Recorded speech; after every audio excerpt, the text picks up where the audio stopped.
Salut à tous, on se retrouve aujourd'hui pour une courte vidéo, petit aperçu du marché. Je vais vous montrer un autre petit scénario qui peut largement arriver et que potentiellement ici c'était pas forcément bottom mais qu'on peut redescendre un petit peu plus bas.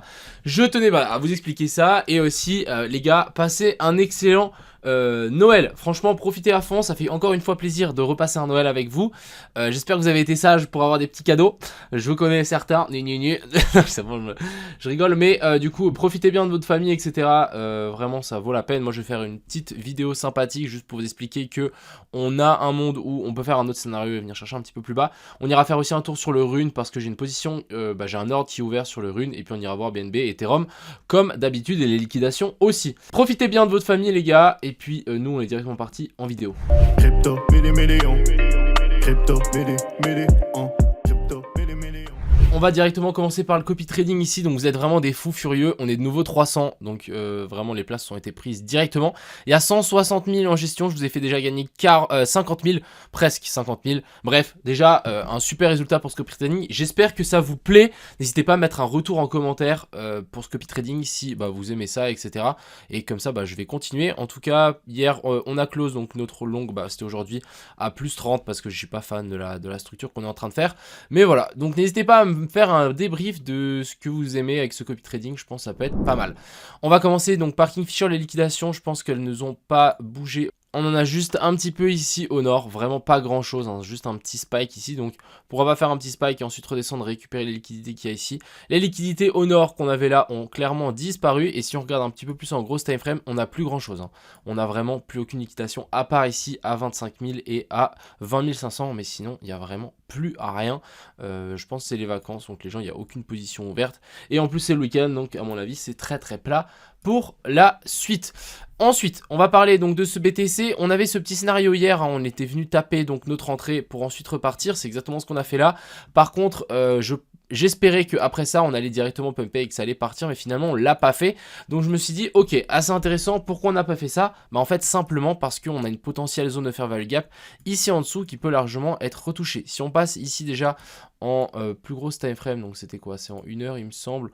En 1 heure, voilà, on a toujours la zone de fair value gap ici qui n'a pas été touchée. Donc est-ce que en fait ici on n'est pas en train de créer en fait une poche de liquidité sous ces plus bas, donc ici et ici, qu'on va venir récupérer avant de vouloir partir? Ça ferait pour moi énormément de sens. C'est pour ça que j'ai décidé de close le long. On va pouvoir enlever ça. Et je vais pas forcément enlever ça, mais ça, on va plutôt le déplacer ici en bas. On va enlever cette flèche et on va enlever ça aussi. Mais du coup, ça ferait du sens, pourquoi pas, de repasser ici en dessous. Nous faire en fait une correction ici en grande A, B, et puis une C qui deviendrait, reviendrait chercher vers la zone ici des 16 500.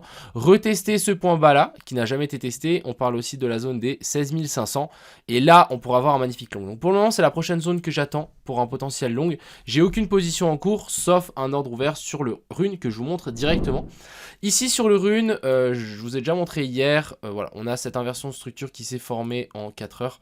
On a une petite inversion de structure, donc COS et BOSS, un changement de caractère. On a une zone de fair value gap, donc pour moi ça ferait du sens de venir taper là-dedans et ensuite de s'inverser. J'ai placé des petites alertes et aussi un ordre, donc si on arrive ici on perdra 100 $ sur le copy trading et si on redescend jusqu'ici en bas on gagnera 525 $. Donc on va patienter, mais voilà, c'est le seul pour le moment trade que j'attends. On verra si on va être exécuté ou pas.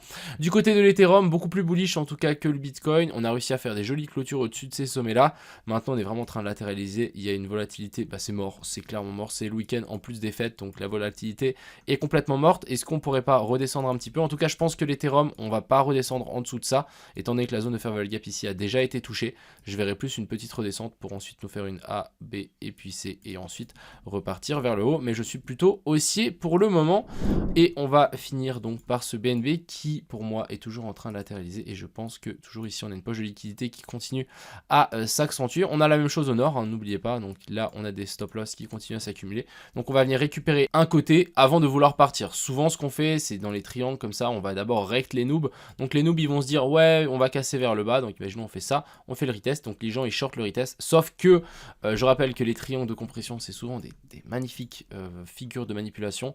On casse vers le haut, on manipule, on vient récupérer toutes les liquidités ici au sud et ensuite on part directement vers le nord. Donc ça c'est quelque chose qu'on peut largement avoir sur ce BNB. Je vais juste remonter un petit peu mon alerte vers ces plus hauts là.